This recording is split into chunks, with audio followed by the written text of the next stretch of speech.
Everyone, स्वागत है आपका एग्जाम गुरु यूट्यूब चैनल में। दोस्तों, इस वीडियो में हम एयरफोर्स 2020 एग्जाम के लिए जीके जीएस के मोस्ट इंपॉर्टेंट क्वेश्चंस को सॉल्व करेंगे। ये सारे क्वेश्चंस लूसेंट के बुक से सिलेक्टेड हैं और ऐसे ही प्रश्न पिछले 2 साल में एयरफोर्स और नेवी के एग्जाम में बार बार रिपीट हुए हैं और 2020 में भी होने वाले एग्जाम में पूछे जाने की बहुत ज़्यादा संभावना है।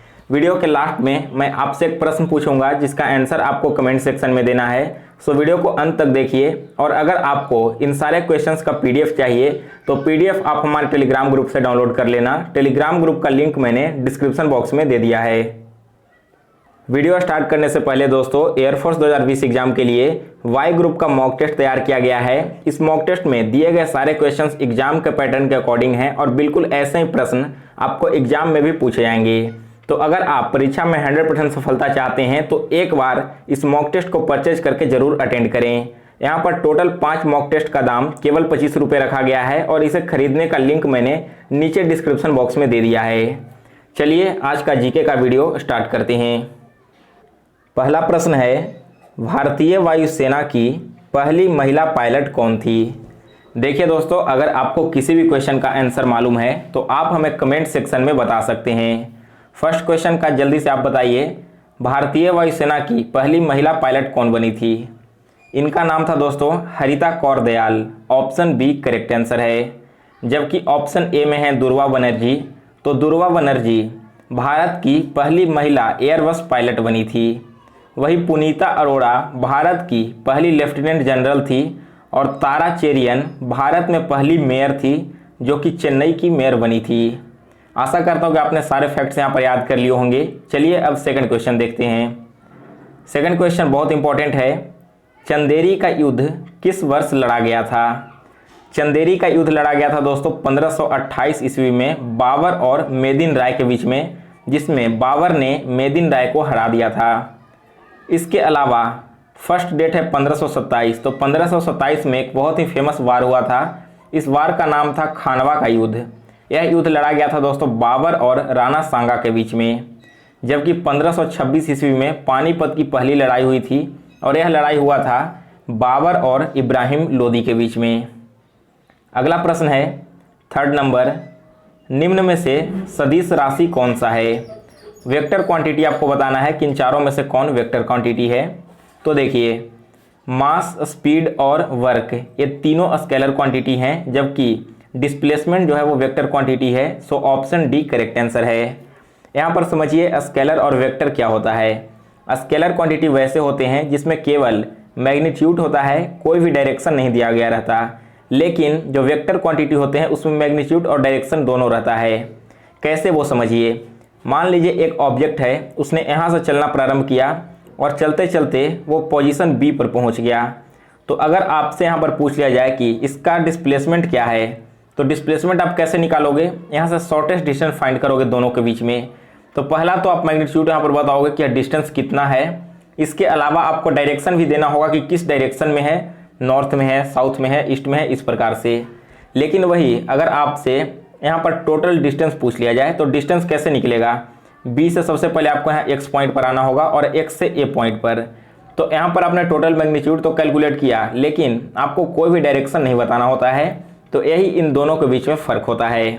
आशा करता हूँ कि आपने स्केलर और वेक्टर क्वांटिटी दोनों को बिल्कुल अच्छे से समझ लिया होगा। अगला प्रश्न देखिए, फोर्थ क्वेश्चन है, पृथ्वी के सतह से ऊपर या नीचे जाने पर जी के मान पर क्या प्रभाव पड़ता है?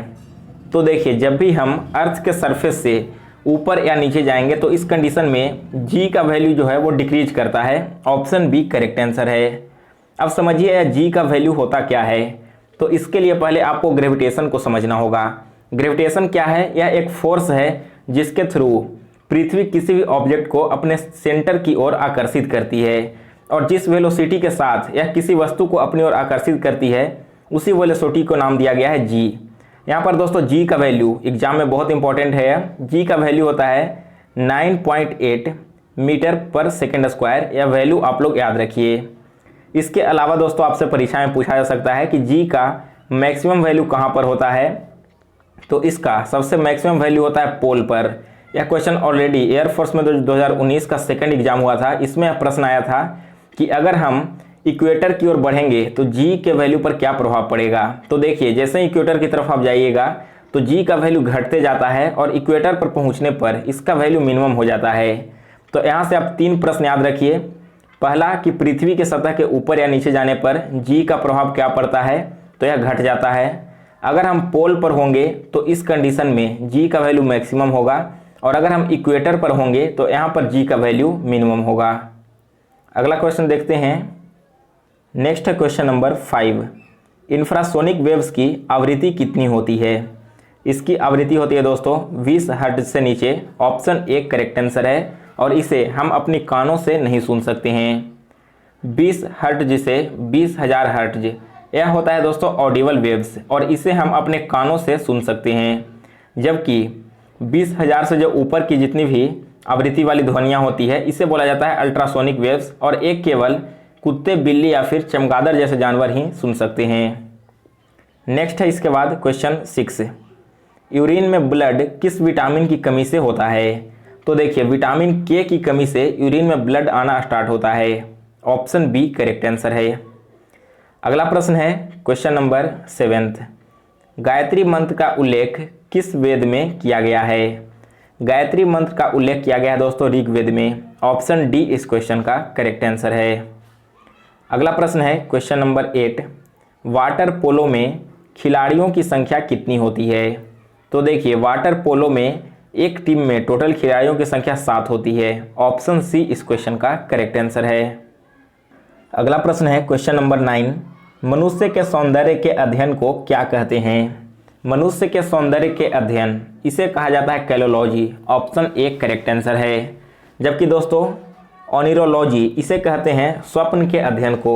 जो ड्रीम्स की स्टडी करते हैं उस शाखा को कहा जाता है ओनिरोलॉजी। जबकि पोमोलॉजी कहा जाता है फलों के अध्ययन को और एग्रोस्टोलॉजी कहा जाता है घासों के अध्ययन को। नेक्स्ट है क्वेश्चन 10। गन पाउडर का आविष्कार किसने किया था। यहाँ पर क्वेश्चन थोड़ा सा मिसप्रिंट है। गन पाउडर का आविष्कार यह किया गया था दोस्तों रोजर वैंकन के द्वारा और सबसे पहली बार गन पाउडर का इस्तेमाल अंग्रेजों ने 1346 ईस्वी में यूनानों के खिलाफ युद्ध के समय में इस्तेमाल किया था। फर्स्ट ऑप्शन है अल्फ्रेड नोबल, तो उन्होंने डायनामाइट का आविष्कार किया था। जबकि हेंस हेनिंग ने आरडीएक्स का इस्तेमाल किया था। आरडीएक्स का फुल फॉर्म होता है दोस्तों रिसर्च एंड डेवलपमेंट एक्सप्लोसिव और इसे प्लास्टिक विस्फोटक के नाम से भी जाना जाता है। अगला प्रश्न है क्वेश्चन 11। प्रिंटिंग प्रेस का आविष्कार किसने किया था। प्रिंटिंग प्रेस यह आविष्कार किया गया था जॉन गुटेनबर्ग के द्वारा। ऑप्शन बी करेक्ट आंसर है। जबकि दोस्तों रॉबर्ट वाटसन ने रडार का खोज किया था। डेनिस पेपिन ने प्रेशर कुकर का खोज किया था और जेम्स पकल ने मशीन गन का खोज किया था। नेक्स्ट है क्वेश्चन 12। किस अनुच्छेद के तहत भारत में राष्ट्रपति होंगे। किस अनुच्छेद के तहत यह वर्णित किया गया है कि भारत में उपराष्ट्रपति यानी कि वाइस प्रेसिडेंट होंगे। तो देखिए हमारे संविधान के आर्टिकल 63 के अंतर्गत भारत में एक पोस्ट वाइस प्रेसिडेंट का होता है। ऑप्शन सी करेक्ट आंसर है। जबकि दोस्तों ऑप्शन ए है आर्टिकल 58। इस आर्टिकल के तहत राष्ट्रपति की क्या योग्यता है इसके बारे में वर्णन किया गया है।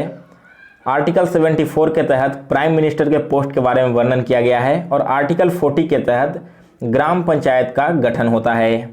इसके अलावा दोस्तों एक देखिए बहुत इंपॉर्टेंट आर्टिकल है, हमेशा एग्जाम में पूछा जाता है कि प्रधानमंत्री की नियुक्ति राष्ट्रपति के द्वारा की जाती है, यह किस आर्टिकल में बताया गया है।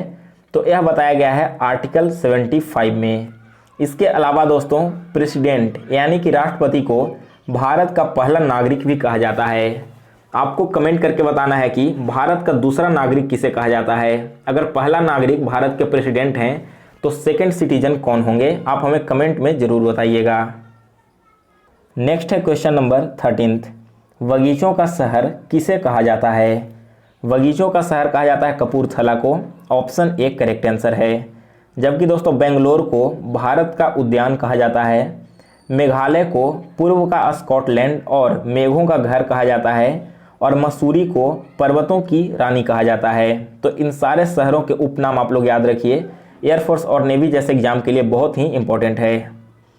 अगला प्रश्न है 14। नल सरोवर अभयारण्य किस राज्य में स्थित है? यह स्थित है दोस्तों गुजरात में और यह फेमस है जल पक्षियों के लिए। जबकि देखिए उत्तराखंड में एक बहुत ही फेमस नेशनल पार्क है, इसका नाम है कॉर्बेट नेशनल पार्क। उड़ीसा का एक पार्क है चिल्का अभयारण्य और असम का एक बहुत ही ज़्यादा फेमस अभयारण्य है काजीरंगा नेशनल पार्क। दोस्तों आपको बता दूं कि काजीरंगा नेशनल पार्क एक सींग वाले गैंडे के लिए फेमस है। एग्जाम में हमेशा यह क्वेश्चन पूछा जाता है। अगला प्रश्न है 15 नंबर, सर्वाधिक ग्रामीण जनसंख्या प्रतिशत वाला राज्य कौन सा है? सबसे ज़्यादा ग्रामीण जनसंख्या प्रतिशत तो यह है दोस्तों हिमाचल प्रदेश और यहाँ पर ग्रामीण क्षेत्रों में रहने वाले लोगों की प्रतिशतता लगभग 90% है। जबकि इस मामले में दूसरे नंबर पर बिहार आता है, तीसरे नंबर पर असम है और चौथे नंबर पर उड़ीसा है। इसके अलावा दोस्तों सबसे ज़्यादा नगरीय जनसंख्या प्रतिशत वाला राज्य है गोवा, जहाँ की प्रतिशत टोटल 62% है। लेकिन अगर आपसे पूछ लिया जाए कि सबसे ज़्यादा लोग शहर में कहाँ रहते हैं तो इस मामले में महाराष्ट्र राज्य है। यहाँ पर कंफ्यूज मत होइए, अगर आपसे प्रतिशत पूछा जाए कि सबसे ज़्यादा लोगों को शहर में रहने की प्रतिशत किस राज्य में है तो आंसर होगा गोवा। लेकिन अगर संख्या पूछ ली जाए तब इस कंडीशन में महाराष्ट्र होगा। अगला प्रश्न है 16 नंबर, ग्रीनलैंड की राजधानी कहाँ है? ग्रीनलैंड की राजधानी है दोस्तों नूक। ऑप्शन डी इस क्वेश्चन का करेक्ट आंसर है और यहाँ की मुद्रा है क्रोन। दोस्तों जितने भी इंपॉर्टेंट देश हैं उनकी राजधानी और मुद्रा आपको याद होने चाहिए। एयरफोर्स के लगभग हर एक शिफ्ट में यहाँ से एक क्वेश्चन पूछा जाता है। इसके अलावा देखिए नसाउ जो है वो बहामाज देश की राजधानी है और यहाँ की मुद्रा डॉलर है। नैरोबी केन्या देश की राजधानी है जहाँ की मुद्रा शिलिंग है और कंपाला युगांडा देश की राजधानी है और यहाँ की भी मुद्रा शिलिंग है। दोस्तों अगर आपको यह वीडियो पसंद आ रहा हो तो एक बार वीडियो को पॉज करके इसे लाइक करना ना भूलिएगा और अगर आप इस चैनल पर पहली बार विजिट कर रहे हो तो इस चैनल को सब्सक्राइब करना भी ना भूलें, जिससे आगे आने वाली एयरफोर्स से रिलेटेड हर एक वीडियोज़ की नोटिफिकेशन आपको मिलती रहे। अगला प्रश्न देखिए 17 नंबर, वायुमंडल का सबसे नीचे वाला परत कौन सा है? सबसे निचला परत होता है दोस्तों troposphere. Option C correct answer है और लगभग सारी वायुमंडलीय घटनाएं जैसे कि बादल बनना, आंधी या फिर वर्षा इसी स्फीयर में होता है। इसके अलावा दोस्तों ट्रोपोस्फियर को संवहन मंडल भी कहा जाता है क्योंकि संचार के जितने भी माध्यम हैं वे सारे इसी मंडल में होते हैं। इसके अलावा देखिए स्ट्रेटोस्फियर में एक विशेष प्रकार का बादल बनता है, इस बादल का नाम दिया गया है मदर ऑफ पर्ल क्लाउड। अगला प्रश्न है 18, आरबीआई का मुख्यालय कहाँ स्थित है? रिजर्व बैंक ऑफ इंडिया, इसका मुख्यालय स्थित है दोस्तों मुंबई में और इसकी स्थापना 1935 में की गई थी। जबकि अभी वर्तमान में आरबीआई के गवर्नर का नाम है शक्तिकांत दास। अगला प्रश्न है 19 नंबर, अंतर्राष्ट्रीय न्यायालय की स्थापना कब हुई थी? अंतर्राष्ट्रीय न्यायालय इसकी स्थापना की गई थी 1946 में। यहाँ पर देखिए थोड़ा सा मिसप्रिंट हो गया है। 1946 में अंतर्राष्ट्रीय न्यायालय की स्थापना की गई थी नीदरलैंड के हेग में और वहीं पर इसका मुख्यालय भी है। अगला क्वेश्चन है 20, भारत का पहला प्रक्षेपास्त्र कौन सा है? भारत का सबसे पहला प्रक्षेपास्त्र तो यह है दोस्तों पृथ्वी। ऑप्शन ए करेक्ट आंसर है। और लास्ट क्वेश्चन जिसका आंसर आपको कमेंट सेक्शन में देना है, तो क्वेश्चन है भारत के पहले मुस्लिम राष्ट्रपति कौन थे? करेक्ट आंसर आप हमें कमेंट सेक्शन में बताइए और अगर आपको वीडियो पसंद आया हो तो लाइक और शेयर कीजिए। साथ ही में जिन लोगों ने अभी तक हमें इंस्टाग्राम पर फॉलो नहीं किया है तो इंस्टा आईडी डिस्क्रिप्शन बॉक्स में दिया गया है, वहां से आप हमें फॉलो कर लें।